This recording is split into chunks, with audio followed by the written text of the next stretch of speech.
Hello, you little Thanksgiving turkeys. We are Spooky Chicks and Horror Flicks, and thank you for joining us for another episode. I'm Emma. I'm Allie. This is a surprise episode that is coming out on Thanksgiving Day. And Allie, do you want to tell us what we are reviewing today? I suppose. We are reviewing the 2023 film Thanksgiving. Not gonna lie, this is my first time watching it to review it, and it kind of fucked me up. And just word of the wise, yes, this is a Thanksgiving-ish movie, but I highly recommend putting down your mashed potatoes and gravy when you watch this one. I love that. Just a heads up, we spoil the shit out of everything we review, so if you don't want to be spoiled, go watch it on Netflix, come back, listen to the episode, and you don't give a fuck, come along on this gravy boat drive with us. Speaking of corn on the cob, Emma, what have you been up to? Man, what have I been up to? Well, we're in the throes of the holiday season now. Happy Thanksgiving. Happy Thanksgiving. We have been having a blast the last couple weeks. We actually just went to an amazing event called Creep It Real Festive, and it's our second time going, and we had an absolute fucking blast. It's a really great Southern California horror event, and if you're around the area or want to travel to it, highly recommend. And we got to hang out with not only the producer, he came along with us, and then also our bestie, Sassy Sledgehammer, Deandra. Deandra, we know you're probably listening, so shout out to you. Shout out, girl. Speaking of spirits being bright, what are you drinking today, Emma? I'm actually drinking an apple cider sangria in honor of this film Can today. I try it? Yeah, here. Thank you. Delish. I love sangria. She's like, if it's not White Claw, I hate it. That's not true. Well, what are you drinking? Well, I'm drinking a White Claw and wine blood from Yulia's neck. And if you haven't seen this and you don't get it right now, you'll get it later, I promise. And water from my big dub fucking cup. There you go. Well, cheers. Cheers, and bitch. happy Thanksgiving. Happy fucking Thanksgiving.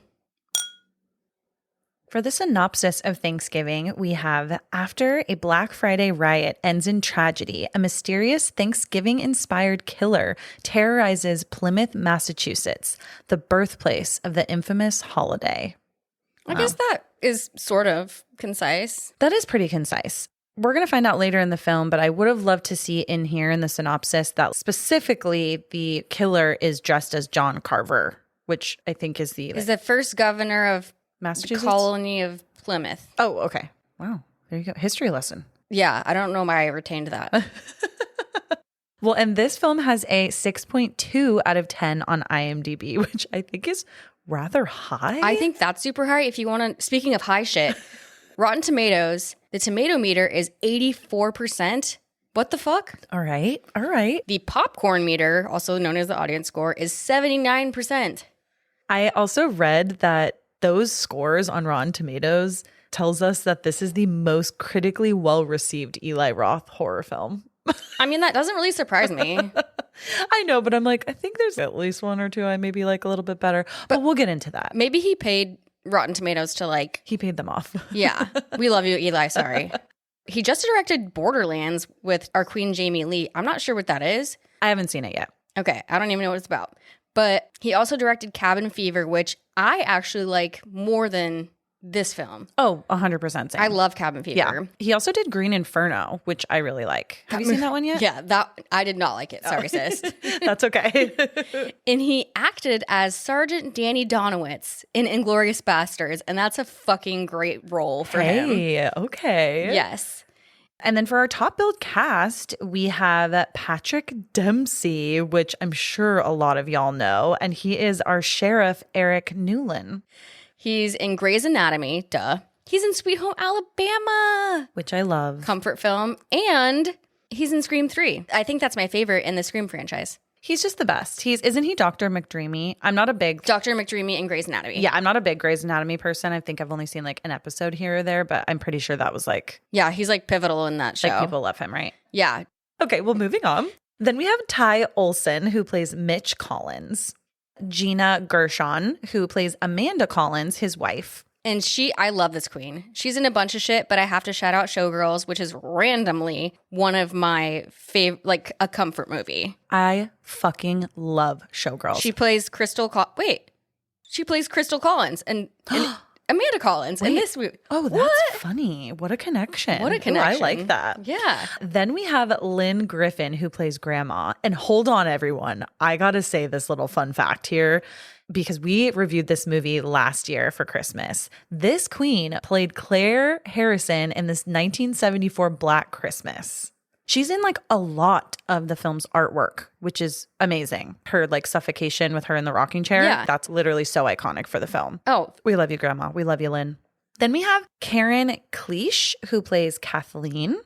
I like recognize her, but all I could recognize on her IMDb page is I think she was in Saw 5. Oh, okay. But I don't know if I've ever even seen Saw Nah, 5. I stopped after 3, I think. Then we have Nell Verlaque, who plays Jessica Wright. And I loved her in this film. I kept, whenever I saw her, I thought she was that chick from Scream like 5 or 6 or whatever. Yep. But I was like, I kept thinking it was her, but I know nothing of her filmography other than looks like she might be in another Thanksgiving-ish movie coming up. Keep that in your back pocket. And then we have Rick Hoffman, who plays her father, Thomas Wright.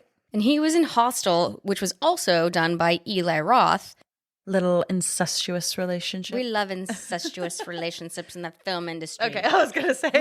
You didn't let me finish. There's also like a handful of teenagers who I think this might be like one of their first acting credits. So good for them. What I will say is Addison Rae is in it, and I think that's really funny. I hate that about it. No, We'll get into that later. Yeah, yes. And then before I baste you little turkeys up a little bit more, God. I have a few fun facts that I wanted to dive into with you guys. So, Allie, you're going to love this one. Eli Roth said that the cat in the movie was such a good actor and performed on cue that they called him Leonardo DiCaprio. The name of the cat is actually Tonic, and he previously starred in Pet Sematary in 2019. I'm a little bit mad at myself that I didn't name one of my cats Leonardo DiCaprio. That's hard to say. It is kind of hard to say. But I used to be obsessed with Leo. Yeah. Still am, just on a different level. And she is a cat mother. And I'm a cat mother. So, yeah. Another thing that I thought was really cool is that Eli Roth wanted all of the film's kills to not only be gory, but creative, like he always does. Yeah, and they were really creative. They were, yeah. And he pays a lot of homage to some creative kills of the golden slasher age, such as like Friday the 13th, Nightmare on Elm Street series, Happy Birthday to Me, and My Bloody Valentine. And we definitely see kind of influences of that within the film. Another one, which is arguably my favorite, this is apparently supposed to be the third movie based on one of the 5 mock trailers seen in Grindhouse from 2007. So Eli Roth directed the Thanksgiving trailer to be shown between the films Planet Terror and Death Proof when they were shown as a double feature. And then also Machete and Hobo with a Shotgun and this movie were later made into full-length feature films. And as of 2023, only Don't and Werewolf Women of the SS have not been made yet, but I'm sure that those are on their way. I feel ashamed. I have not seen those movies, but I did see a panel about them at Comic-Con, and Rose McGowan walked literally right by me. That is amazing, and I wish I was there with you. I know. She looked bomb. Yeah. Another fun fact is that the killer's costume is inspired directly by iconic paintings of John Carver, who was one of the pilgrims on the Mayflower voyage, and the mask that they wear in the film is a recreation of Carver's face. The killer in the film is nicknamed the Carver because of this and kind of like the tie to Thanksgiving, which is kind of fun.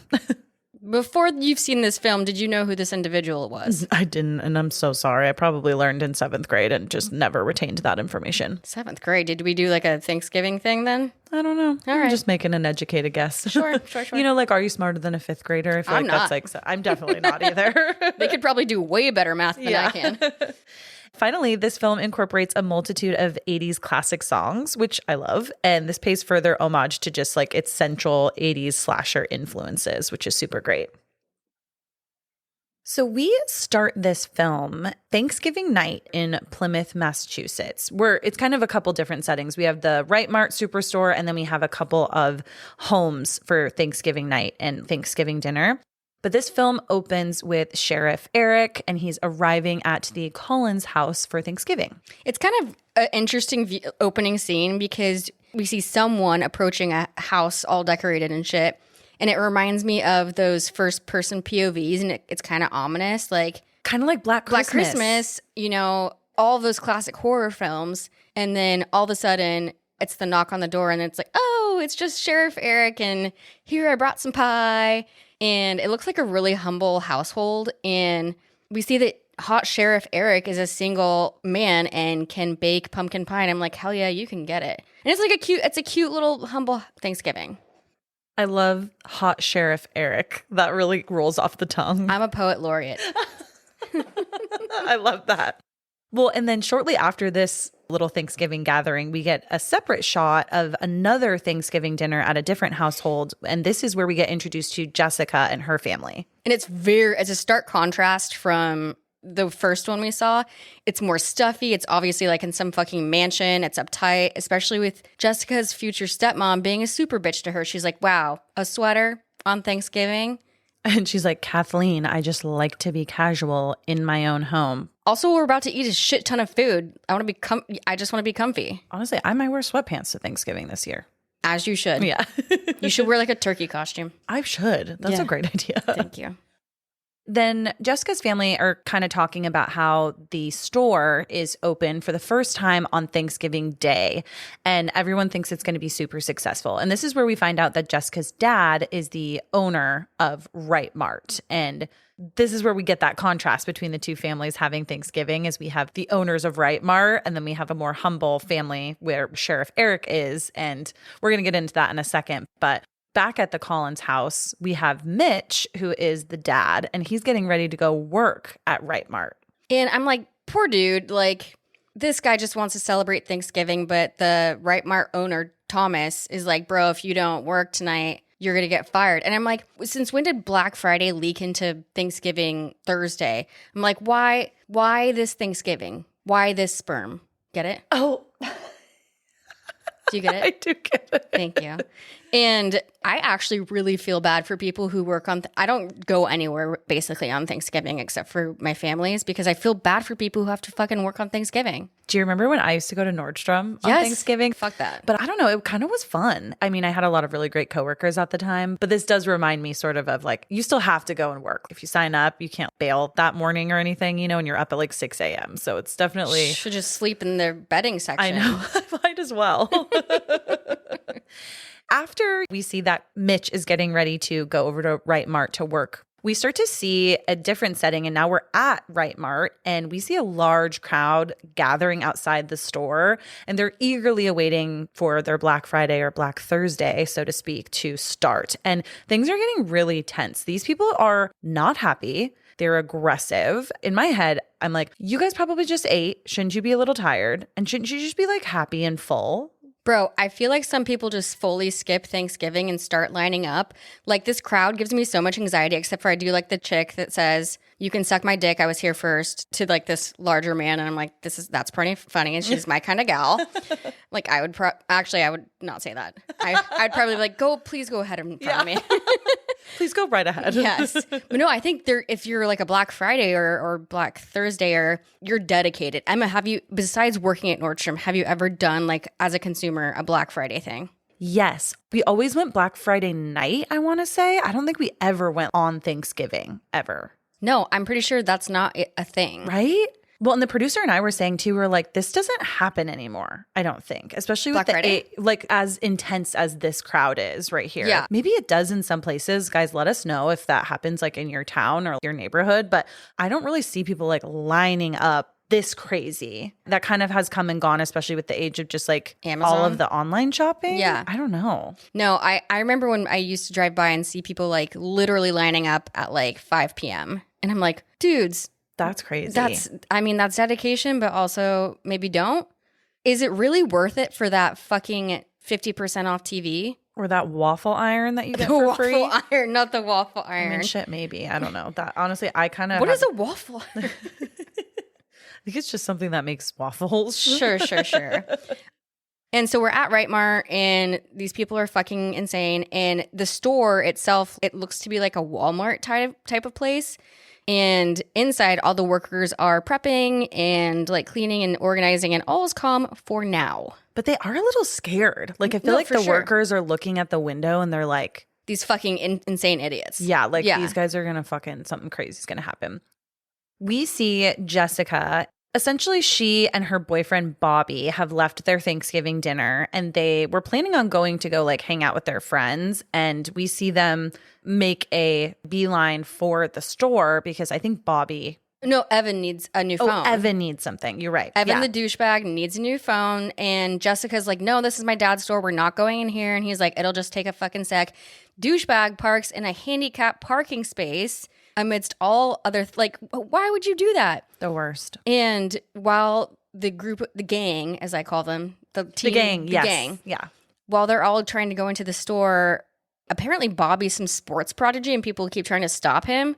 So that's his big claim to fame is like he's some kind of baseball fame. Yeah, baseball fame. Yeah. And then this dude named Ryan comes up to Jessica and he's like trying to see if she wants to hang out. She kind of blows him off and you can tell he definitely wants to fuck her. Totally. Also, in the midst of all this chaos, Addison Rae, the actual influencer who plays Gabby, her friends are making fun of her for trying to become an influencer. And I'm like, this is so meta. This is so meta.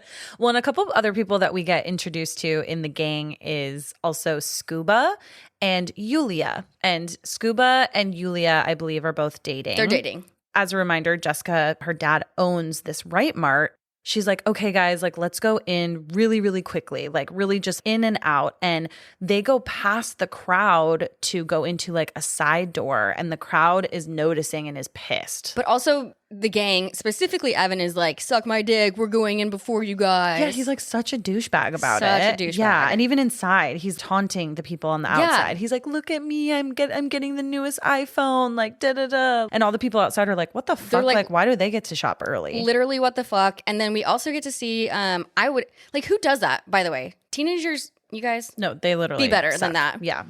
And then we see Hot Sheriff Eric, and Amanda come into the store. Amanda just wants to give her hubby Mitch some lunch. Yeah, some like just or like dinner. Hey, here's some leftovers I wanted you to enjoy Thanksgiving too, and this gives me daggers. I know, it's really, really That's sad. all she wanted to do. Yeah, it's so sad. As the crowd outside can see all of the fucking youths bouncing around inside the store, they get really angry. Super, super angry. And this whole scene kind of turns into a deadly riot. They essentially storm the barricades that are there and rush up to the door. And all the people inside are like, oh shit, we need to close these doors. It's just like a total mess. It's a clusterfuck. And one of the two security guards that they hired for this massive day notices all this chaos and he's like, later, I'm gonna bounce the fuck out. Bye. Bye. So somehow, like, the crowd breaks the glass. Shouldn't it be like double or triple paned? I'm not sure how that works. Absolutely, but I think it's a movie. Sure, Yeah. Yeah. But that also shows the force of the crowd. One of my greatest fears is being like trampled to death on accident, where there's just so many people that people don't even notice you on the floor. They don't even know what they're stepping on. Dude, like a fucking concert. Nope, 100%. Yeah. Scary. RIP to any victims that have been a part of that. That's literally my worst nightmare. No, I didn't even think about it like that, Yeah. but that's scary. And then they've broken the glass, so everybody's rushing in, trampling over each other. The other poor security guard gets like yeeted. He gets like the door like smashes on top of him. And Evan, our douchebag teen, is like, holy shit, this is fucking crazy. And he's like on what is it called? A counter? Like a checkout stand. Checkout stand. And he's like filming this, and instead of being scared like he should, he's like, this is fucking insane. Whoa, yeet, yeet, skirt, skirt. And Jessica's boyfriend, Bobby, sees that one security guard who's like dying. He's still alive, and he goes to try and save him. And somebody stomps on his little baseball arm, and RIP, there goes his sports career. Literally within a second. Yep. It's so scary. Well, and all these shoppers are trampling one another. All of the shelves are collapsing. Chaos is completely erupting. And one thing I did laugh at a tiny bit, just because it's not serious, it's an Eli Roth film, but one of the guys, when the glass breaks and he's getting pushed through the door, a piece of glass sticking out actually like stabs him in the neck. But I kind of laughed because he still went and grabbed the waffle iron. He's like, I need to get my free waffle iron. My free waffle iron. But then we see him laying on the floor, pretty much dying. Yep. And some other psychotic bitch is like, I'm going to just yank these right from your hands. Oh, man, you can't have just let the man die with it. Like, Jesus Christ. That's all he wanted. Well, and then Amanda, Mitch's wife, she's also getting caught up in this entire mess when she was only there to go and bring Mitch like some dinner. Some dude literally pushes her. Yeah. And the leftovers get thrown from her hands and spilled everywhere. And she's so scared. She's so scared. Then she gets yeeted in the head with a shopping cart by someone being fucking negligent. It's just so crazy. And she ends up being killed in the chaos of all of this. And Mitch is absolutely devastated. Yeah, this one really bummed me out because literally all she wanted to do was support and feed her husband on fucking Thanksgiving. She can't even do that. And then, of course, in Eli Roth fashion, we see a part of her scalp being dragged along with this shopping cart that hit her. We are now a year later. We are still in Plymouth, Massachusetts, and we're leading up to Thanksgiving. So this is pretty much almost exactly a year later. As this scene opens, we see someone watching a YouTube video of the riot. And this is the film that Evan had shot when he was on the checkout stand the year prior. And we can deduce that the person watching this video is the killer. In pure Evan douche fashion, it's like a video of him with like funny graphics saying, "This is crazy, look at this dead person, blah blah blah," and then it's a mini like image of like RIP to the victims, and then directly after that is like subscribe, hit like follow along. Like so douchey. So douchey. Well, and in this place that we're seeing this YouTube video, we also kind of see a little bit of the setting of this area, and there's newspaper clippings on the walls and random weapons laying around. And then we see that whoever this person is, presumably the killer, is watching the news, and they're talking about how Right Mart is preparing for another Black Friday sale, despite protests from Mitch, who lost his wife, and some other townspeople that are very much against the store opening again on Thanksgiving. Yeah, and obviously Mitch does not work there anymore. Like, duh. Yeah. I would immediately quit and sue. Yeah. But he's on the news, he's being like, "Thomas Wright, you deserve to go to jail. You basically killed my wife." In this same news clip, there's a montage of Thomas and Kathleen Wright like trying to quote unquote give back to the community and act like good people. And I'm like, damn, bro, was that ROI from last year really worth ignoring a tragedy? No, seriously. And like, so we're doing it again. But I mean, maybe it was a bitch and waffle iron. Right? It must have been. And after that, we see Hot Sheriff Eric. Try saying that fast. Hot Sheriff Eric. Okay, you did it. After that news shit, we see Hot Sheriff Eric and his deputy are at a local diner. This diner's a vibe, by the way. Yeah, kind of totally. reminds me of like Riverdale. I'm not sure why. And at this diner, all of the customers are being given the John Carver masks. And I'm like, why the fuck would you give those out? Those are terrifying. A. B. That doesn't sound like a good investment.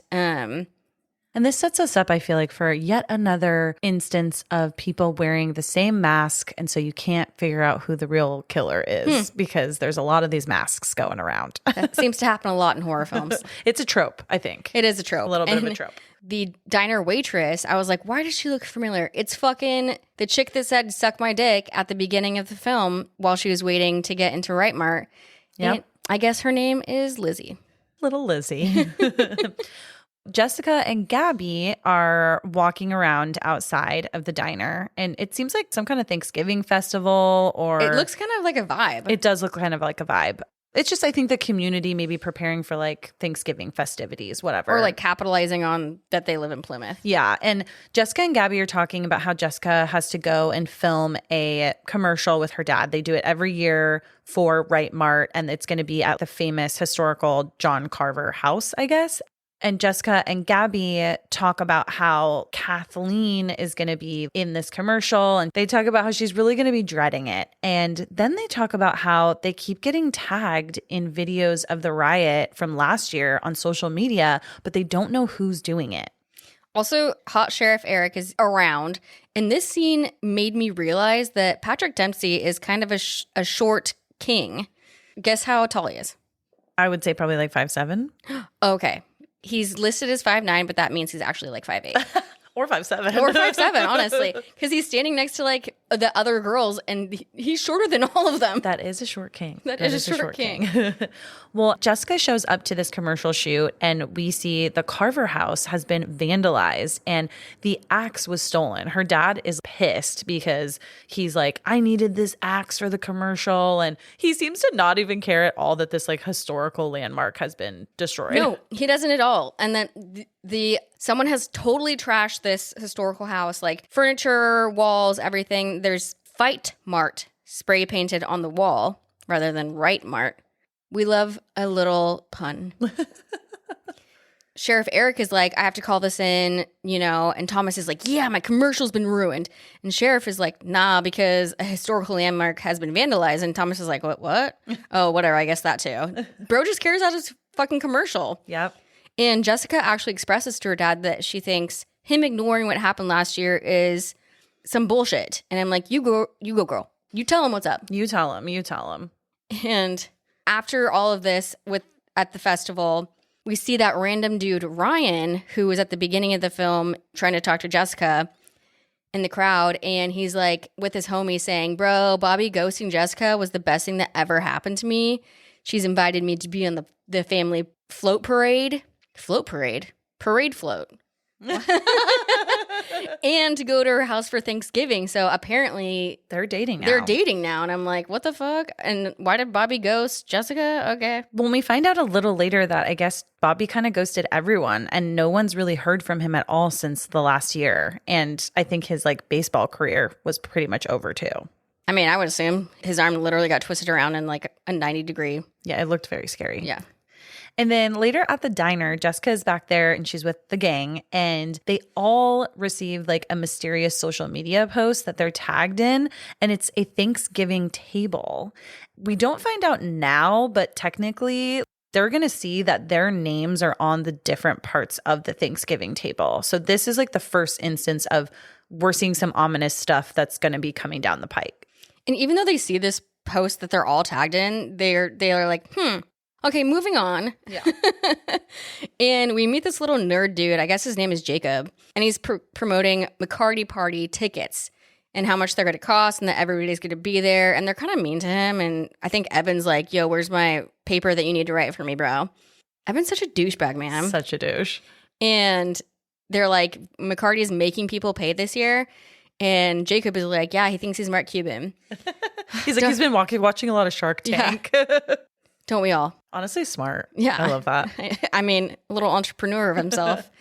And they also see Bobby like walking out of the diner. We don't see his face, but Bobby's walking out of the diner. He doesn't stop to talk to his old friends. And I'm like, woof, that's painful. Also, maybe controversial, but I feel like they all should have been a little bit more surprised that like that was their first time seeing him in a year. I feel like they all just were like, oh, was that Bobby? I would have ran out there and been like, would you? Dude, yes. I mean, not even if it was my ex. If it was just one of my friends that I hadn't seen in a year, I'd be like, what the fuck, Bobby? Where have you been? I support Jessica not running after because she got the most fucked over by that. But that is true. I just feel like I would have been like, are you okay? At least Scuba and Evan, like they should. Yes, yeah, like at least the guy friends. I don't know. I felt like that was a little bit, nobody reacted the way that I was kind of expecting. Yeah, like go check on your bros. Yeah. Your bros. And Jessica says, oh, by the way, Ryan's coming to the diner, and douche Evan is like, ugh, he's so boring. I have nothing to talk with him about. But when Ryan gets there, he's like, hey, dudes, would you like to hit me up and join me on the 50-yard line for the upcoming Pats and Steelers game? They're like, yeah. And I'm like, bribery. We love to see bribery. He bought their love. There's nothing wrong with that. And for a fleeting moment, Jess looks out the window and sees a brief glimpse of a person in a carver mask. But like, again, like you said, Emma, like that's going to be common because the diner's just willy-nilly handing them out. Yep, we're going to see a lot of them. And I think it does kind of stop her in her tracks for like a second, even though nothing has really happened with the Carver killer yet. But she's sort of like, oh, that's strange. There's just someone just sitting there like wearing the mask. This reminds me of like Halloween, where we just see Michael Myers just like out of a window sometimes. Yes, 100%. Or like a bunch of movies, I guess. Yeah. No, and even the later Halloween, like Halloween 2, where people are literally dressed up as him weirdly. Yeah. It's just kind of random. Also, probably not a good idea if you don't want to get shot by the cops. Back at the supposed killer's lair. Okay, but his lair is giving like Silence of the Lambs. And Jeepers Creepers. It's giving Etsy vibes, Etsy workshop. No. That's what I'm saying. I'm going to add him to my list of Etsy layers for killers. Like, what do you call them? Little cutie patooties? Cutie patooties. Yeah. He's on that list now. I like what he's done with the place. But he's rewatching that YouTube video that Evan made. And he's now sharpening that supposed stolen axe from the John Carver house. Later, when the diner is closing, we see that waitress Lizzie, and she was the one, again, like Ali mentioned, who was present at the riot, and we see her get stalked and murdered by a masked figure dressed as John Carver. So this is officially our first kill for this movie. That we know of. Well, I mean, purposeful kill, not from the riot, but... But what if he's done stuff before? That's true. We don't know. We actually don't know because that doesn't happen. But the homie, my little cutie patootie, literally sticks Lizzie's face in water and pushes it against a freezer door. And obviously she has to like try and pull it off. Pulls off with some of her skin with it, obviously. So Emma, question for you. Would you rather have this happen or would you rather have your face pushed onto a stovetop? Probably the freezer, because I think there would be at some point potentially a numbing factor. Where I feel like the burn, it's like immediately turns to pain. Yeah. Okay. You know what I mean? Yeah. What about you? I would rather probably do the same because I feel like if you just had your face wet and just got it stuck to the freezer, you just pull it away like super quickly. Yeah. And maybe the damage is probably might be a little bit less. Yeah, it's probably not like what they actually depicted in this movie either. Yeah, I've burnt myself recently, even just in a small way. I barely touched my neck with my curling iron and literally immediate pain. So I just feel like personally, like the freezer makes kind of a little bit more sense. No, for sure. Even though that sucks too. Yeah, that still sucks. We're not downplaying Lizzie's pain. So Lizzie's pulled her fucking face off of the freezer, RIP some flesh, and she grabs her phone and she is like trying to call 911, but now there's blood all over her phone because she's bloody and she can't unlock it. And this is part of my nightmares, but in my nightmare, I can't open my phone to take pictures. Well, and the saddest part too is like, because there's blood all over it, it's like, cannot recognize face. Yeah. And she also got half her face torn off by the freezer. Yeah. So it's like kind of funny, but also kind of sad. They kind of have like a little bit of a cat and mouse and chases her outside. And then he gets into a vehicle and runs her into a dumpster. And this is a crazy scene because the way that he runs her into the dumpster, and it's the dumpster lid that closes on her and cuts her body in half. Like there's no fucking way that would be that sharp to do that. But also it was very fast. She got a fast death. That's very true. She was sliced and diced kind of like our little friends in Ghost Ship on our last episode. Yes. Yeah. And I thought this is so bad. I thought it was kind of funny.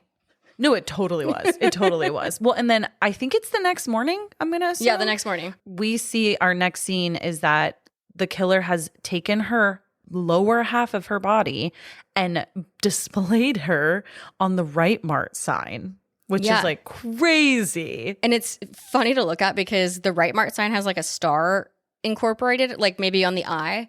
And it's just her little legs dangling right there. It's crazy. And I'm also like, how the fuck did the killer get it up there? Yeah. And do it without anybody seeing? These are all great questions. Thank you. Yeah, great questions. At the sheriff's station, we see Sheriff Eric and his deputy are reviewing the security footage, or trying to.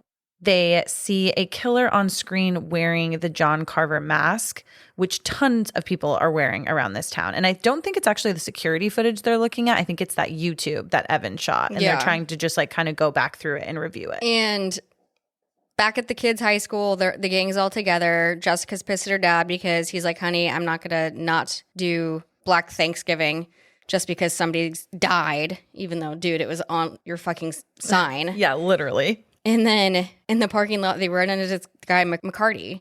And this is the alleged McCarty of the McCarty party. And I didn't think he'd like come into play so much, but he does throughout the film. But in this instance, I think he's a slimeball older guy, and he reminds me of Damone from the Fast Times at Ridgemont High. Totally. And he and Scuba have like a funny exchange. He's like, dude, you are trying to sell guns to kids in high school. And he's like, nah, just alcohol. Mark Cuban would be proud. Like, he does think he's on Shark Tank. Yeah. Jessica ends up going to the sheriff's station. The sheriff asks her to review some of the footage shots from that night of the riot, and just to see if there's anything weird that she can point out. Can she identify anyone, or just provide like any information from that night that could possibly like help the investigation? And Sheriff Newland's like, Jessica, I need your help. I can't do this without you. Keep that in mind. Yeah, hold that in your pocket for Meanwhile, later. Or in your Thanksgiving apron for later. Oh, I love aprons. Meanwhile, the other kids are outside asking another cop to look at the Instapost to try and get some help and be like, who the fuck did this? And the cop says, hey, why did they call you Scuba? And he's like, oh, because my last name's Dybing. And the cop's like, what's your first name? He says it's Claude. And the cop's like, yeah, you're right. Scuba's better. Outside the station, Jessica sees Bobby again, and she's like, hey, what the fuck? And they walk together for a little bit, and he apologizes for leaving. It's kind of crazy because he tells her outright that he blamed her for what happened to him, which I do appreciate him being honest about it, because he did apologize. He's like, hey, I'm sorry, but I did feel this certain way, and this is kind of why I did what I did. Healthy communication a year later. Yeah. Jessica tells Bobby that she has kind of a secret, and the police, the sheriff, has been asking if she can kind of help with this investigation, but she knows that Kathleen, her father's fiance, deleted the security footage of the night of the riot a year prior in order to save the store from bad publicity, and she doesn't know what to do. Fucking Kathleen. She just wants to keep the store open and get all the money because she has a fucking bottom line, this little bitch. She definitely wants a house in Boca where she and Thomas can go and fuck on and rendezvous. She's like, I'm pretty sure there's a backup for the footage, and I really want to get it and give it to the sheriff, which I love. But I'm like, bitch, why have you not done this already? It's been a year. Or just tell the sheriff. Say, hey, here's what I know. Now you guys go get a warrant and like go get it. It's not her responsibility to have to go get it. But anyways, that's neither here nor there. Totally. So while they're together, they're about to say goodbye, and Ryan actually walks up and kisses Jess, and he's like, hey, yeah, we're together. And I'm like, snooze, you lose, Bobby. I know, he's like rubbing it in Bobby's face. I actually think little Ryan is kind of a cutie patootie. Do you? Yeah, I don't know why. There's something about him. I think he's a creepy McCreepy. I think he's kind of charming. Weird. Yeah, I don't know. Okay. After this happens, now we have a change of setting, and we are in the apartment of one of the security guards from the riot a year previously. And if you remember, we talked about one of the security guards running off. This is him. This is Manny. And he is packing up to leave the country, which is kind of funny. And as he's doing that, he sees a carver mask on the couch and is like, oh shit. And I guess this is kind of the carver's calling card, because we see another mask at the diner before Lizzie gets killed. I didn't even put that together. You're right. They're like laying around. Yeah. Oh my God. That's a good connection. I didn't even put that together. Well, R.I.P. to Manny. So Manny gets killed by an electric carver. He gets it right into the belly and then gets decapitated by the killer. I want to know, okay, so what did he use to decapitate him with? Was it like a piano wire thing? Yes, okay, I couldn't figure out exactly what it was either, but I think it was some sort of just sharp wire or something, because the carver kind of knew what he was doing and sort of like used his own body and momentum to pull the wire through his neck. I also wonder if this is maybe one of the tools that we saw at the very beginning of the film when we're in the killer's lair and they show like a couple shots of things that he uses. Like I remember seeing, well, sorry, this is jumping a little bit of ahead, but we see like a meat cleaver or whatever on the table in the very beginning of the film, and he's going to use that later. So I wonder if we just didn't see that specific tool there. Well, so he's decapitated. He puts his head in, he puts Manny's head in a duffel bag, which seems like there's going to be lots of leakage there, but like whatever. But go for it, I also, guess. Are electric carvers a thing? Are they legal? They are a thing. And you know what else it reminds me of? I don't know. This is for you, Kenneth. Possession. Was there one in Possession? Yes. Oh, okay. One other thing I do love about this scene is that Manny has a cat. And we see the cat just basically watch all of this go down. And as cats are, the cat didn't give two fucks and is just sitting there. You as the person watching, I feel like I was like, he better not fucking do anything to that cat. And I love this because the killer makes sure that the cat is fed and then gives him a little scratchy on the head before he leaves. And I'm like, okay, so he does have a heart. I love it. I'm like, daggers for the cat, because who's going to feed him now? But knowing mine, they would just eat my body. Oh my gosh, that kind of reminds me of Batman. We always go back to Batman somehow. We always go back to Batman. There could be many connections made to Batman at all times. Then the gang is tagged in another photo, and this time it is Manny's head on one of the serving plates, and we see Lizzie's top half of her body sitting at the table. Holy fuck, that is terrifying if I was being tagged in these photos. And we know these people are like actually dead. But Yes. What I will say, it's a very festive and creative tablescape. I think he's done a really nice Martha Stewart job of creating a Thanksgiving vibe with the table. I fully agree. Honestly, I don't think I could do better. Jessica now has finally uncovered this riot footage that her stepmother Kathleen tried to destroy. She brings it to Sheriff Eric for investigation. I mean, again, why have we not done this already? But whatever. Yeah. In the footage, one thing that she notices, which is sort of red flaggy to her, is she sees Ryan kind of talking to one of the security guards. And I think it gives her a little bit of like a yellow flag, maybe not red just yet, but she's like, what the hell? Like, what's going on here? And while they were viewing this footage and like talking about who they recognize, she's with Bobby. Why the fuck is Bobby helping her? He's just signed on and is enjoying the ride. He's trying to shoot his shot to get back in that P and that V. Oh, most likely. Shit. Back at school, the gang start to have kind of a powwow of who could possibly be doing these murders. And they're trying to maybe figure it out for themselves if they can. She tells her friends, Jessica, she tells them like, hey, I saw Ryan on some of the security footage. And they're all kind of like, why would he be there? Like, why would he even know one of the security guards? Just kind of weird. All I'm saying is I'm friends with my gas station people. So what's wrong with being friends with a security guard at a Right Mart? I actually agree. I didn't think this was too red flaggy. He could have even just said hi to the dude, and then the guy just thought they were like besties. We don't know. We don't know the background. Exactly. We see Ryan is at the staging area for the parade, and he's conveniently dressed up as a pilgrim. And he and Bobby have words. Like, you know, they're kind of, it's beyond the murders. They're kind of beefing about Jessica. Yeah. But Emma, who would you pick? As like a lover? Yes. Ryan. Who would you pick? I'm not fond of either of them, but Ryan's taller, but I like Bobby more. Okay. I don't know. I think Ryan's got me. Okay. In a weird way. I don't know. Interesting. And then at Hanover High, which we didn't say this at the top of the film, but in the riot a year earlier, there were two people that were at the front of the barricade trying to get into the store. And they were two students from Hanover High, which is the rival school to where the gang goes. The Hanover High students, Lonnie and Amy, they hate Evan and the rest of the gang. And we see Lonnie, and he's working out. He's, I think, the captain of the football team. He's got some kind of like important role, and he's in the weight room with the rest of his players. And then Amy, who is a cheerleader, she kind of tells him like, hey, can you sneak away for a second? She's like seducing him. She's in her little cheerleading outfit. He's in his workout outfit, whatever. And she takes him into the gymnasium. It's kind of random. It's pitch black. And she's like, okay, sit right here.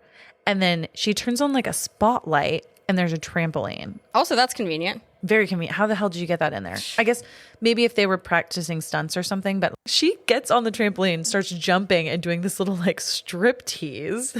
And as this is happening, Lonnie is watching from the dark shadows, but can still see her. And we see him get his neck broken, basically twisted by the killer. And then Amy gets stabbed on the trampoline. I want to know how the killer is so strong to just, with his bare hands, just fully twist a neck directly around. Like his head is literally the opposite way that it should be. I had the exact same questions. This also proves my theory that young, horny people die at the beginning of these movies. That's so true. So true. One thing I do want to say about this kill in particular on the trampoline is I love this kill. It wasn't a kill. Or I'm sorry, this attempted kill, because I love that like the knife goes through the bottom of the trampoline. It kind of nicks like the backside of her foot, like where her Achilles is. And she's like, oh, what the fuck? But you're on a trampoline. You have the momentum of like jumping. It's not that easy to just get off immediately. And, like, run. And she falls. He ends up stabbing her in multiple places, like from underneath the trampoline. And I just love this scene. I think it's like very creative. Yeah. And we do think that she's dead at this scene. We don't find out until later that she was kind of alive, but I just like love how this all went down. No. This one was also my favorite because it freaked me the fuck out, which is a good thing. It's what it's meant to do. There you go. I've also stepped on a lot of nails in my day, so that triggered me. Yeah, it's like kind of similar fashion, right? So it's a little scary. But we find out that because of these quote unquote murders of Lonnie and Amy, the football game that the gang was going to have with this Hanover High school gets canceled. And Evan is fucking pissed. And I think it's funny. He's like, what the fuck? You can't just cancel a game because of some dumb murder. And I'm like, Evan, bro. Yes, you can. I'm like, you're being so fucking selfish right now. Why aren't more things canceled, including the parade?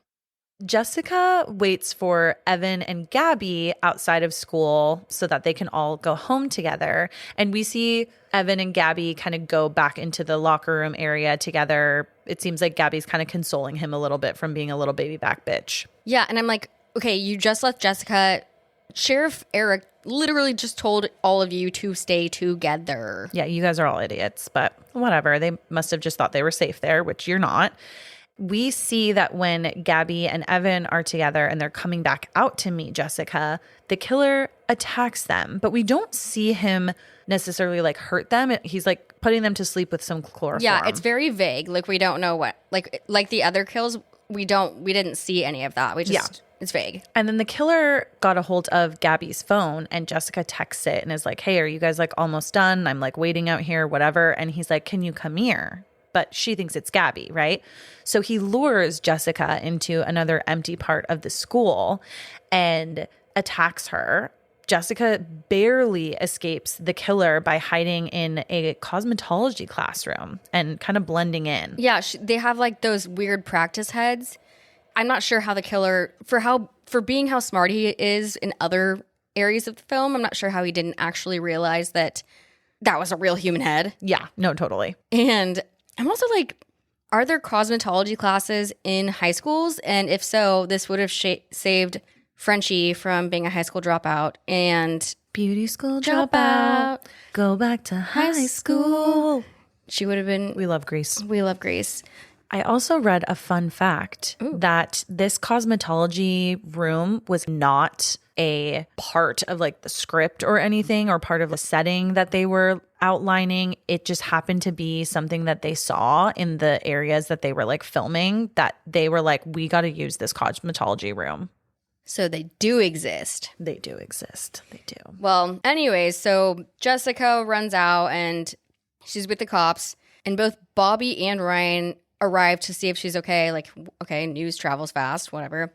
And they start beefing again. And Sheriff is like, okay, you two are both banned from the parade. And I'm like, okay, what exactly is that going to solve? Nothing. Jessica's like, you two fucks, all you can do is fight. And meanwhile, two of my friends are dead. And again, we didn't see a kill. And as far as Gabby goes, what's she going to do without her phone? Influencers can't be influencers without their phone. It's very true. Her days are numbered. Her days are numbered as an influencer. You're losing likes every single second. Yeah.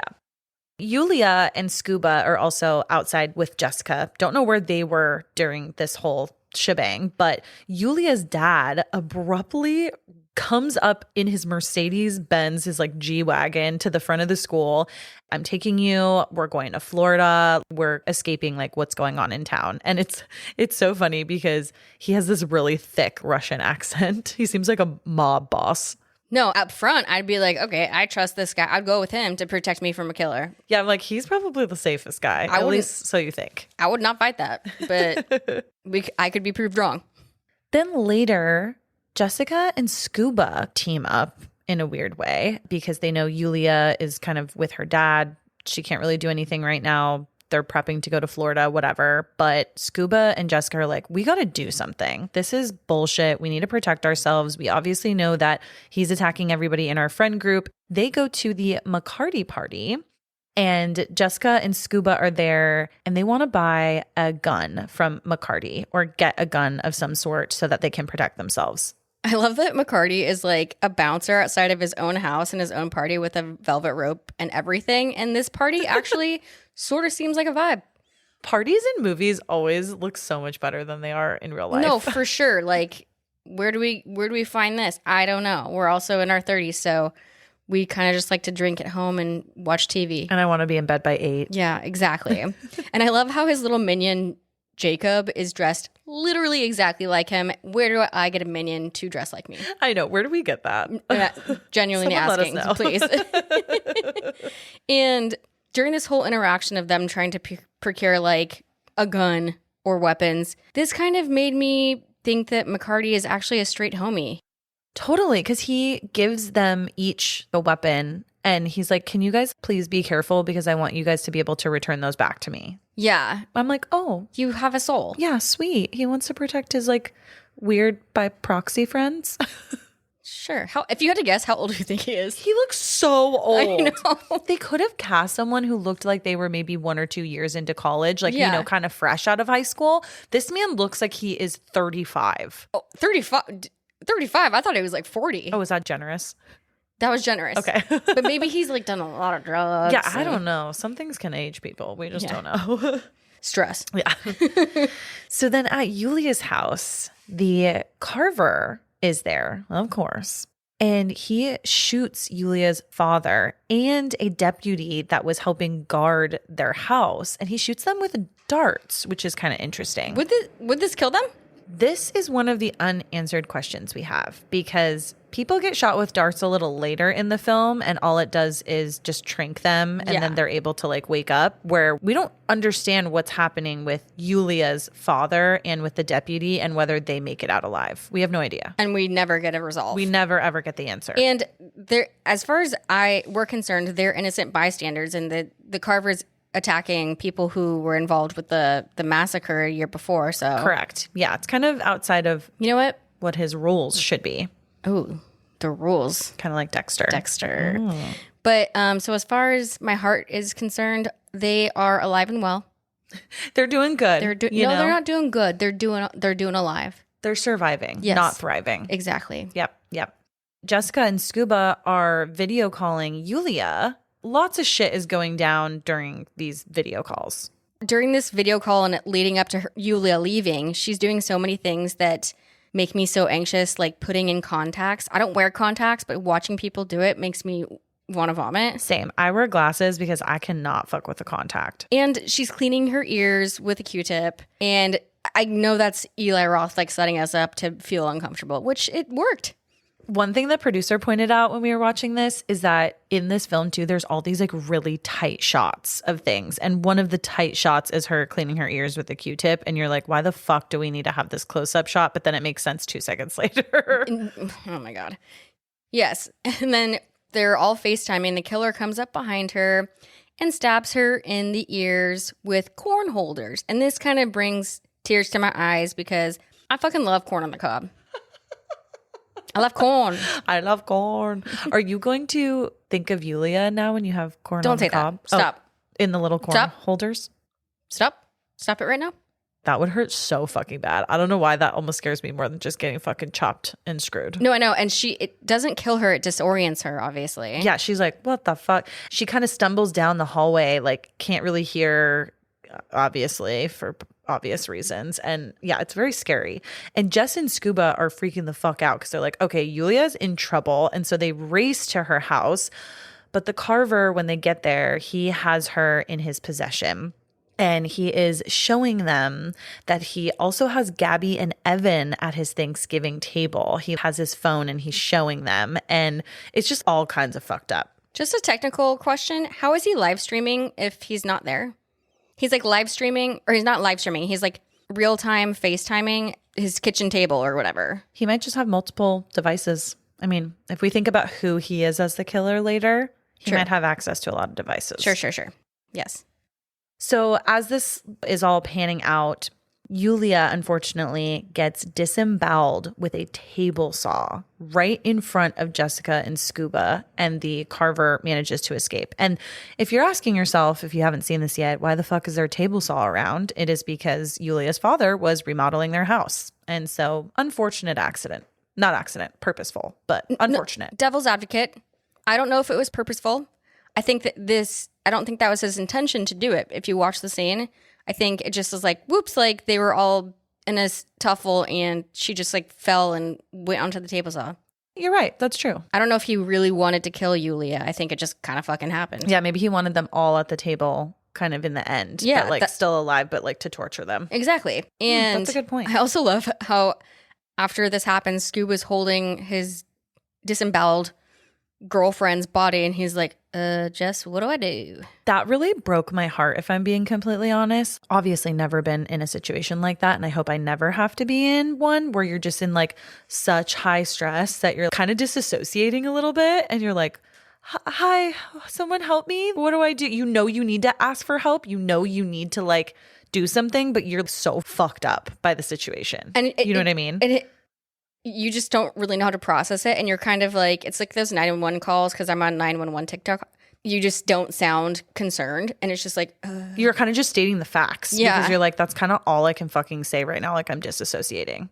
Exactly. Scary. And after this whole kerfuffle, we're back at Jessica's house and Kathleen, her soon-to-be stepmom, low-key blames Jessica for all of this. She's like, this is your fault because you guys went into this fucking store and were taunting people.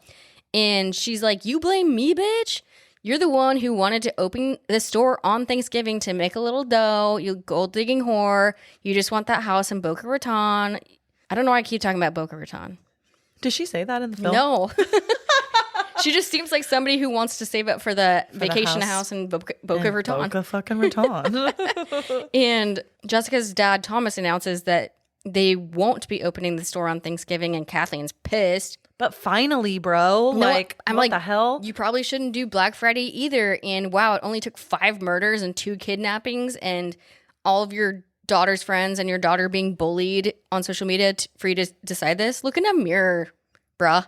Let's be self-reflective, please.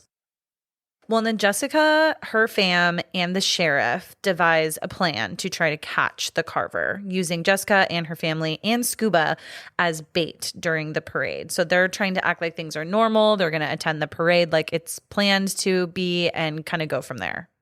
Okay, that sounds like a horrible idea. But as they're boarding the float for the parade, McCarty brings her his dad's ring from Iraq to wear as good luck, just in case. And I'm like, oh, this bro is really growing on me. Well, and at the time, you're kind of like, this is a little bit random. Like, why is he just giving her a random ring? And I think he says something like, this is my dad's ring. He wore it in Iraq, and it always kept him safe. Yeah, like saved his life or something. They all go out in this parade. And why the fuck would anybody in this town be like, yeah, lots of killings, but let's do this parade and be jolly as fuck.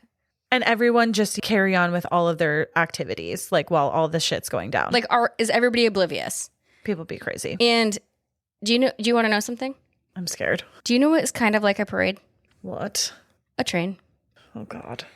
And what better way to celebrate the holidays than like a train such as the Polar Express? I don't know if there's that much of a connection between a train and a parade, but it's like a train. But you know what? I'll give that to you because I'm feeling in the holiday spirit. There we go. That's my present. Thank you. Well, and in this parade, disguised as a random scary clown, which like, hello, that didn't like fucking put warnings off on anybody's head. Yeah, why is there a clown in a Thanksgiving parade? It's weird, but the carver infiltrates this parade and he's like part of it in this scary clown costume. And he decapitates in front of everybody the turkey mascot in a super shocking public attack and then uses smoke bombs to cause panic, and this scatters the crowd. My immediate thought was, oh, poor turkey mascot. What the fuck did he do? What did he do? He probably wasn't even at fucking Right Mart a year before. I know. And like something about a mascot, I don't know. And as well as the poor turkey man, the driver on the Right Mart float gets fucking yeeted by part of the float that goes in through the back windshield. as they're driving down. And I'm like, this is very Final Destination. And homie's daughters were sitting right next to him while this happened. And I'm like, wow, trauma for life. I think they were his granddaughters. They were like, Grandpa, Grandpa. And I'm like, oh my God, that's so fucking sad. That's like worse. I know, it's even worse. It's even worse. Amid all of this chaos, too, the carver takes Jessica, her family, and Scuba and shoots them all with tranks because they were in the back of the float trying to escape. And he's able to kind of get them all at one time, all together. Homie's efficient. He's very efficient. If we could say anything about him, he knows what he's doing. He truly does. Good for him. After being abducted, we find that presumably all of them have been taken to the carver's like hideout, his lair, what have you. And the first person that we see kind of come to after this whole tranquilizer situation is Kathleen. And she wakes up and finds herself on a table, and the carver is prepping her and glazing her. The glazing is like so gross to me, but you gotta do what you gotta do to prep meat. Yeah, it's very clear that he's like prepping her like you would prep a Thanksgiving turkey. Like, I think he even has vegetables like around her. No, kudos to him because he like really did the prep work. First thought that came to my head was, okay, so is he a cannibal now? I'm so confused by this man, but we're gonna find out some more in a little bit. He's also prepping this industrial size oven. I think he's like in the basement. Who's a fucking industrial size oven in a basement? You know, maybe it's just one of those like very large pizza ovens, and maybe they took out a part of it to make it fit a human. Who has a very large pizza oven in their basement? I don't know. Okay. It's a good question. But I do love all the garnishes. Like he starts putting like little garnishes like between her toes and like on her forehead and stuff. He's very festive and into the spirit of Thanksgiving. Yeah. And it's important to note here too that she is like awake as this is happening, but she's still pretending when he is looking that she's asleep or that she's still tranked. So she's kind of, I think, trying to find an opportunity to escape. And she does manage to escape momentarily. And she manages to actually get outside of this basement shit, go to the actual kitchen and see what a gross ass house his little lair is. Just trash and shit everywhere. She opens the fridge. I don't remember why, but she finds the cheerleader in there and she's fucking alive. Yeah, at first the cheerleader seems like she's dead, and then she goes to investigate a little further, and there's a classic jump scare. I saw that coming. Yeah, a cheerleader kind of making a gasp. And yeah, wouldn't that kill you though if you were like, I ask this every time, wouldn't that kill you if you were in like a fridge? I think it would be a slow death, but it would probably take days for it to like kill you. Like you might eventually get hypothermia or something, but that might just take some time to kill you. We should ask Mythbusters. Oh, I'll just send them a quick email. Perfect. Let's ask them. The carver eventually finds Kathleen after they also have kind of a little bit of a cat and mouse chase. And the carver has a fucking pitchfork.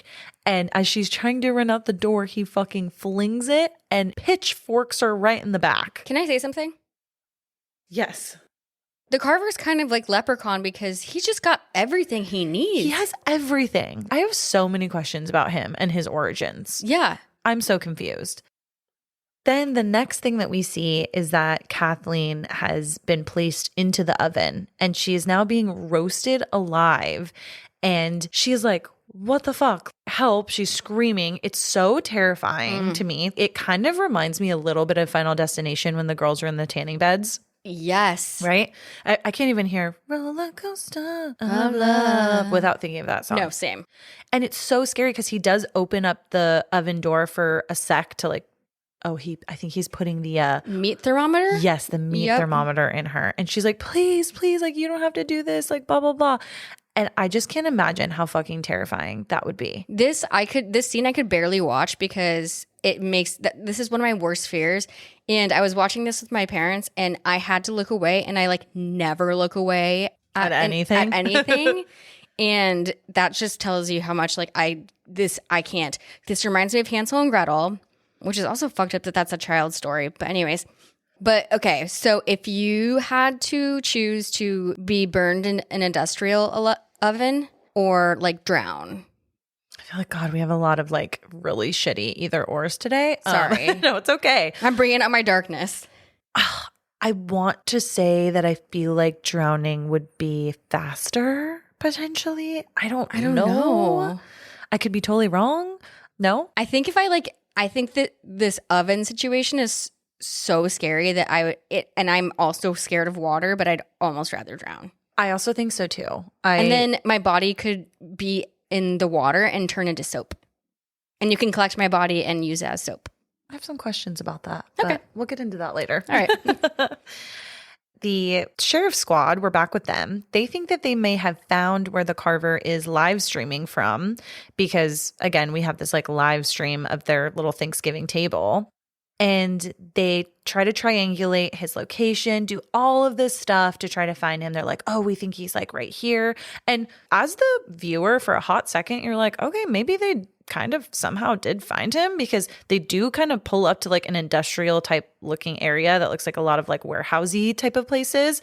But we find out that it is just a recording of a screen. So the carver was one step ahead of the sheriffs and everyone finding him. We love a creative killer who thinks ahead and is resourceful. We do. And then with the carver where he actually is, we see that he arranges his hostages and the corpses around the Thanksgiving table in this like very grotesque display. And he has Kathleen's body like a human turkey in the center of the table. He legit like sets her up like a turkey. And I'm like, you should do parties, bro. I want to see your Pinterest board for this. Let's chat. It's almost like human sushi. When there's like a naked body and you put sushi on them. Totally. Kind of a sexy date idea. A little turkey. Okay. Okay. And everybody around the table obviously starts to fucking freak out. And the killer says he's got a little voice box to disguise his voice, kind of like Scream. And he's like, now, is this how you think Kathleen? She's been cooking all day. And I'm like, bro, he's got a good pun. We love a good joke. Like then he's like, now it's time for cheers from the cheerleader. And he fucking uncorks the neck of the cheerleader and pours it into a wine cup and blood spills out. And I'm like, get it? Because he's like, this is fresh from my wine fridge. And it's because she was in her fridge. Well, then what does he say? He's like, you might want to let that breathe. Yes. I'm like, the humor. It just keeps coming. I know. I love it. The gift that keeps on giving. In my heart, yes. The carver starts to live stream and he says, we're now going to go all around the table and say what we're thankful for. And he's like, Evan, let's start with you because your video is the one that inspired me to make my own. Spooky. Well, and in this live streamed execution, the carver bludgeons Evan to death with a meat tenderizer right on camera in front of everybody. And we see a small glimpse of the people on this live stream and they're all commenting like, what the fuck is this? Is this real? Like people kind of don't know how to take it because there's like no way that this could be real. But it is. Spoiler alert. The carver's still coming out with the jokes and being very funny, which I love. And Jessica, while he's busy with his jokes, Jessica actually uses something that was given to her to help free herself. She uses McCarty's father's ring. When she presses it in a certain way, it has a little kind of like knife. And she's able to cut herself free and then hand the knife over to Scuba. And they are both able to free themselves. And then Scuba goes straight for the carver to attack him. Jessica manages to escape and runs into the woods. Okay, are we just not going to worry about Gabby and Thomas, but whatever? Nope. And this forest that Jessica goes into is giving me very much so Texas Chainsaw Massacre vibes. Oh, yeah, a little bit. Yeah, totally. Jessica makes it out of the woods somehow, and she finds Sheriff Eric's body unconscious outside of his cop car, outside of a warehouse that had the parade shit in it earlier. And she's like kind of poking and prodding, and then she goes into the warehouse, and I'm like, are we not going to find help for Sheriff Eric? Nope, not going to find He's it. for sure got blood on his face, but like, okay. Well, and she sees inside the warehouse, she sees Bobby. And I think in her head, she's like, oh my God, is Bobby the killer? And then Sheriff Eric comes to. He goes into the warehouse, has his gun, and it's presumed that him and Bobby have like a little bit of a tussle. And then he comes out of the warehouse saying that he thinks that he shot him and that they should leave. I want to know how all of a sudden he's super unconscious and then he's conscious enough to be like, hey, I'm going to be a hero. Well, we're going to find out shortly. Yeah.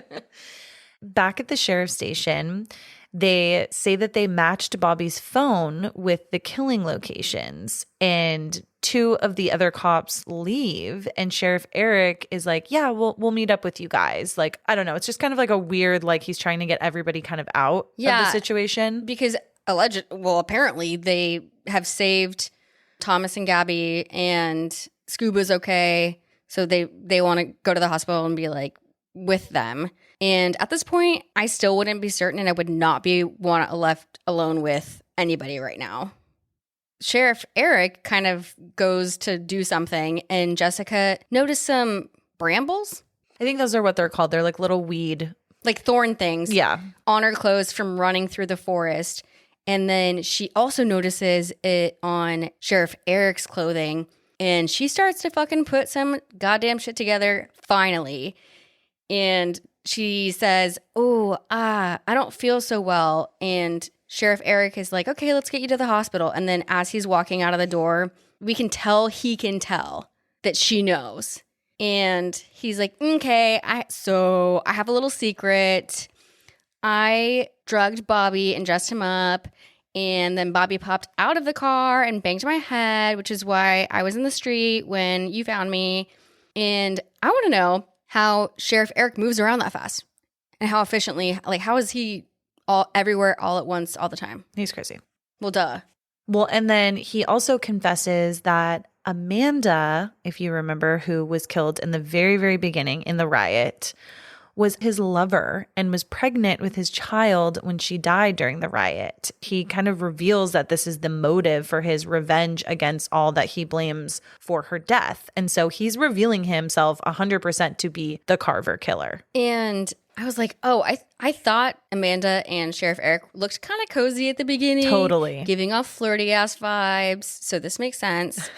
And then he puts his gloves on, and it looks like he's just preparing to like finish up some business and kill Jessica. And Jessica's like, wait. I didn't get to tell you what I'm thankful for. I'm thankful for the service in here. And she is secretly live streaming his confession, exposing him. Yeah, that to me was pretty like, okay, cool, you got him. I would not be able to think that fast, I don't think. I don't know if I would either. My thing would be like, that still doesn't really save you from the current moment. I guess it saves people at large, or like at least from knowing who he is. Like people now can know like this is his true identity. That doesn't really save you. Yeah, but even if she perished, someone would know. That's true. I mean, we wouldn't want her to perish, but like, you get it. Totally. The sheriff, or the Carver, as we maybe should call him now, he attacks Jessica, obviously. But Bobby comes in and intervenes, saving her life. And the two attempt to escape in his truck, but Sheriff Eric disables it by hooking it to a support beam. He's able to kind of quickly, again, this man just so fast, he's able to kind of quickly like wrap a wire or like a tow line around a beam so that they really can't go anywhere. And then as Eric is trying to approach them with an axe so that he can kind of finish them off, Jessica uses a musket to shoot a parade balloon that she had started to inflate. Again, thinking ahead, she's thinking on her toes. And this triggers an explosion that engulfs Eric in flames. And after all that shit talking she did about muskets, if you didn't catch that, she does a lot of shit talking about them. Yeah, when she buys her gun gets the gun from McCarty earlier in the film, she talks about like the only thing that she's ever used was a musket and she hated every second of it. But then that's kind of what helps her save the day. So, well, that's why she didn't want a gun. Yep. Only Scuba got a gun because she's like, that's true. Yeah. She's like, I don't like guns. She's like, I'm good. But good for her for knowing how to load it up still. And also, why are there working muskets at like a parade staging area? Good question. Okay. Good question. I think it's mandatory if you live in Plymouth. Yeah, maybe. After this explosion, Bobby is taken to the hospital and Jessica is able to reunite with Ryan, Gabby, Scuba, and the authorities say that they are unable to locate Sheriff Eric's remains. And this kind of tells us it's kind of leaving the door open a little bit, but we also are kind of assuming as the audience that he was likely incinerated in the explosion. That's not how horror movies work. Very true. Very true. Then, as Jessica is a little more settled, we see a scene of her at the very end. It's the final scene of her laying in bed with Ryan. I would have thought maybe she'd be back with Bobby. Yeah, no, she's kind of like, hey, Bobby, that was cool, but like, bye. I'm still with Ryan, I guess. Word. She experiences like a nightmare of a flaming Sheriff Eric attacking her from inside her closet. And this does kind of leave the door open for his like potential return because she's having these like nightmares and PTSD about the whole experience too as well. And I'm like, okay, so there's obviously going to be a sequel, and now we have to watch that one. Yeah. See us next Thanksgiving. Also, Mitch, you good? We have no idea what happened to Mitch. Like, is he cool? Like, is everything fine? Your wife's dead. Anyways, that's the end of the movie. That is the end. Als, what were your final thoughts? So at first, when I saw this initially, I hated it. And then I watched it a couple more times and it kind of grew on me a little bit. It's not terrible. It's not my favorite, but I learned to love it a little bit more. And I have two questions for you. Who did you think, while watching this film, who did you think was a suspect before you found out who was the actual killer? Ooh, this is a great question. I think for a hot second, I did think it was Bobby. Bobby came into my brain kind of later towards like the end of the film because I'm like, where was that dude for the last year? And like he does have kind of a motive for just the whole situation. Like not everybody makes sense for him to kill, but like his whole like baseball career being over as he was such a young prospect. I could see that teenage testosterone really like making someone go crazy. Also, he came into town right when these murders started happening. Yep. I gotcha. I think that they did a good job kind of setting him up as like a potential. I also thought for a hot second it could have been Ryan as well in a weird way. I just thought because he was creepy, but you seem to love him. So, Well, so who did you think? I also thought Ryan and Bobby, but obviously Mitch too, but he's way too obvious. He's too obvious. 100%. I agree. And then maybe Thomas because all these people that he's trying to kill know way too much. And they fucked up his like perfect Thanksgiving shopping day. And this is also getting, right, Mart, some PR, getting people in the door potentially. Some morbid ass people like us. We'll be there, right, Mart? No, just kidding. But what were your final thoughts? I kind of agree with you. I wouldn't say that I hated the film, but it grew on me a little bit. And I also really, really did love the creative kills that were like Thanksgiving inspired. I did think it was kind of brilliant to do the whole like carved turkey thing with Kathleen being the turkey, with Yulia, the corn holders. Oh, no, it's super creative. The carver, the electric carver on Manny, the security guard. There's just like several things that I'm like, oh, I love how he was so creative and kept on theme. No, like I love a themed killer. But yeah, I think all around, I did think it was fun. One thing that I didn't love about this film is that there were so many characters and people to keep track of that I did not think that this film needed to be like almost 2 hours long. And B, cut out like half of these like teenage characters and spend more time on like some people that actually made impacts in the film. Like no offense, but I really didn't think Scuba needed to be in the film. Didn't really think Addison Rae's character needed to be in the film. Honestly, didn't even think Yulia's character needed to be in the film. I also didn't think that the two people that went to Hanover High School needed to be in it as well. And I feel like they could have spent a little bit more time developing some of the other characters like McCarty. What's his backstory? No.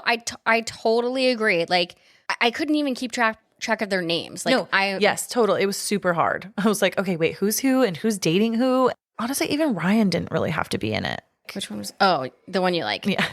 See, even now I'm like, huh? Like he didn't need to be in it. So I do feel like there's like way too many characters and it kind of was to the film's like detriment a tiny bit because it was a lot to keep track of. If you were not paying attention for 1 second, you would be so lost. I didn't know Scuba's name until about an hour and a half into the film. Yeah, it's just like kind of too many ancillary characters. But I did really like it kind of overall. And then one other thing I wanted to call out is that I think the character of Jessica was played extremely well. I thought that she really rose above all of the other teenage characters to me a lot more.